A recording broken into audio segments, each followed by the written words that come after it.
Who sees the world in similar fashion as I do, and in this case, it's good to be. If I'm crazy, it's good to be surrounded by a guy who's crazier than I am. Jim Rogers. He is a legendary investor and author of A Gift to My Children: A Father's Lessons for Life and Investing. Have you always? I mean, you're legendary. To have a sit down with you and to be, I mean, unless you're Neil Cavuto, you don't get a chance to sit down with you very often.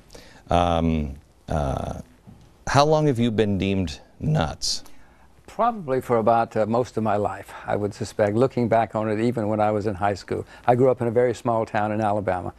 Even then, they thought there was something wrong with me. Right. And they were probably right. Right, yeah. Give me a thumbnail sketch of what you see coming. Well, the United States is now the largest debtor nation in the history of the world, Glenn, and it's getting worse. It's not getting better.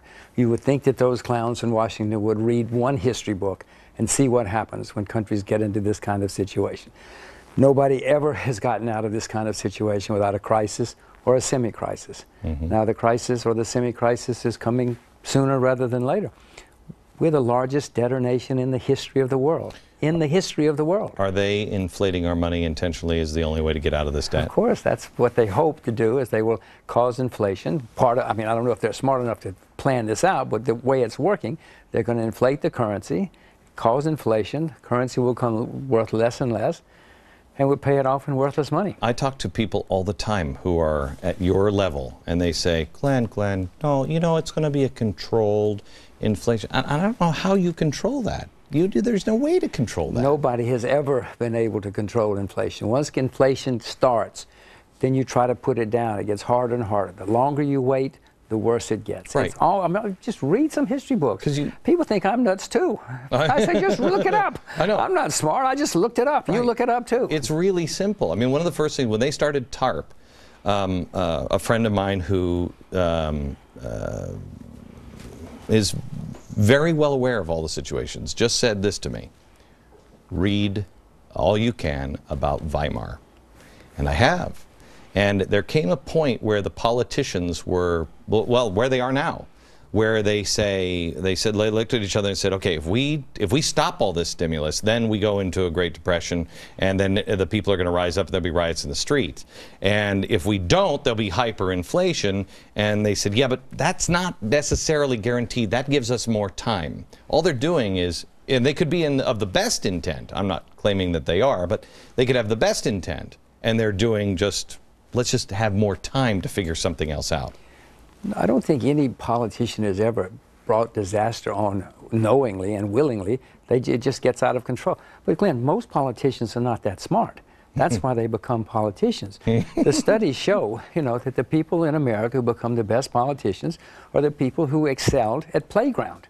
They didn't excel at anything else. Most of them have never had jobs. They don't know how the world works, and it's frightening. It's frightening. Okay, so tell me about the Middle East, because I think the Middle East is about to be. Would you agree with me that Israel is the keystone of the West? That if that falls in this situation, that just starts to sweep across Europe and destabilizes everything. Well, if Israel falls, you're certainly going to have chaos in the Middle East. There's no question about that.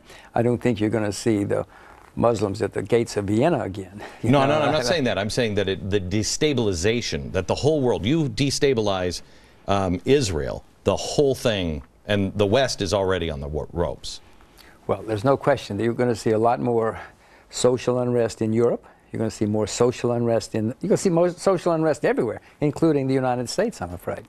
You believe there'll be burning buildings in New York or Los Angeles? I mean, Watts riots kind of stuff? Don't you? Yes, I do. I mean, what's wrong with you? Read your history. I'm there. It's nice to be with somebody. Well, I mean, just look it up. This is not complicated stuff. As you may remember in the 30s, you know, remember Cox's Army? They marched on Washington. You had people marching on Washington in the 30s and camping out around the White House because they were really angry and very upset. Now, in the 30s, America was much more disciplined. It's very unlikely, but in this decade, America's not nearly as disciplined as we were in those days. Now everybody expects a free lunch. In the 30s, nobody expected a free lunch. They were willing to work. They were willing to do whatever they could to get money and food. We don't have that nation anymore. So let me just go tick off a couple of other things here first. Is gas going up because we're printing money, or because OPEC won't produce more? No, gas is going up in the first place because we're running out of known reserves of oil. The IEA, the International Energy Agencies, are going around the world pleading with people to listen.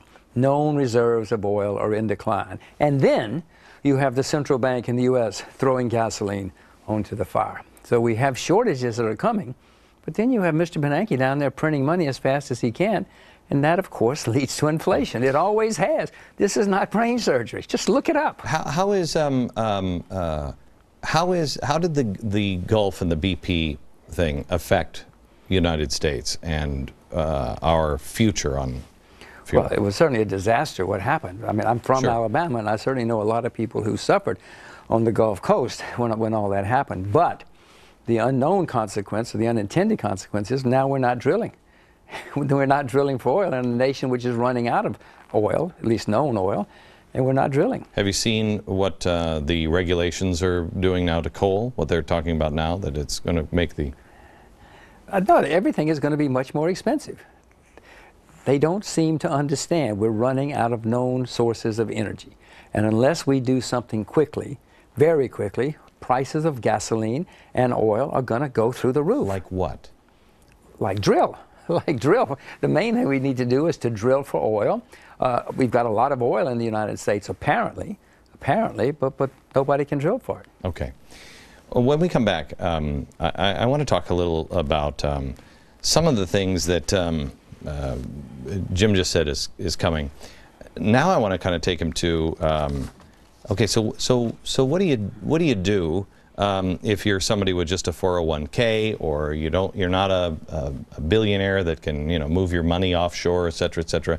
And I've asked Jim before we went on the air to come up with a few things, recommendations to parents or to grandparents, to college students. What should you be doing? And also I want to ask him a little bit about what he said. I read that you said that you believe the dollar is over, and it could happen in the next 5 months. He's a spooky dude. I said it could happen in the next 5 months. I didn't say it was going to happen in the next 5 months. It could happen in the next 5 months.